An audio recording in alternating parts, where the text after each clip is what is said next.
Не үшін алып шықтық мынаны?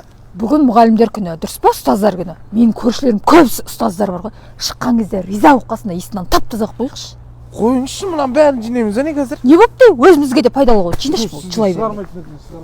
Жылай берме. Мынау кімдікі? Мынау кімдікі? Әй, не болды? Жан даусың шығып айғайлаған ес? Азанмен. Ұят емес пе, жұрттар ұйықтап отыр ғой. Жаңа 20 теңге тауып алған ба сол? Кімдікі? Енді соны айғайламай ақ қойсайшы. Ана есіктің алдына қоя сал. Болмаса қайттан орнына тастай сал, біреу қайтып тауып алады. Не қылдың, Әліз жинап? Әй, не болды? Ештеңке? Не ештеңке? Не ол көрсет? Көрсетсей? 10 теңге тауып алдым. Ух ты! Әй, мынау көр. Қайламасаңыз? 5 теңгесін берем ғой жүйші. Онда армын жасайық. Мынау кімкі? Кімдікі? Ешкімдік емес.